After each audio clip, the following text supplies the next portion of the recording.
शिक्षण बाजूला ठेवून दुसरा कुठलाही रस्ता आपल्याला डेव्हलपमेंटसाठी नाही, हे पहिला पालकांनी समजून घेतलं की मग आपली मुलं ज्या स्वभावाची आहे, ज्या परिस्थितीमध्ये आपण राहतोय त्याच्यामध्ये त्या पद्धतीने त्या मुलांना आपल्याला हळूहळू स्पून फिडिंग करणं गरजेचं आहे.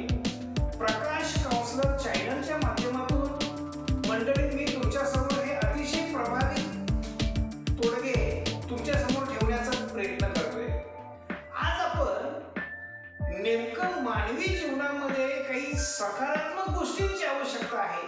गेल्या व्हिडिओमध्ये मी बोललो होतो की सातत्याने प्रकाश काउन्सलर चॅनलवर जे सकारात्मक आहे, जे प्रॅक्टिकल ओरिएंटेड आहे, जे प्रत्यक्षात आपण आणू शकतो, इम्प्लिमेंटेशन करू शकतो, अशी काही विषय घेऊन मी आज तुमच्या समोर येतोय. मुलं आपली शाळेला जात आहेत, ट्युशनला जात आहेत, त्यांनी सेल्फ स्टडी कसा मजबूत करावा या पद्धतीने थोडंसं आपण विचार करतोय. तर आजचा जो टॉपिक आहे, श्रीमद भगवद्गीता हा मानवी जीवनाचा एक मॅन्युअल आहे. मानवी जीवनामध्ये आपल्याला काय असायला हवं या संदर्भात इथे चर्चा केलेली आहे.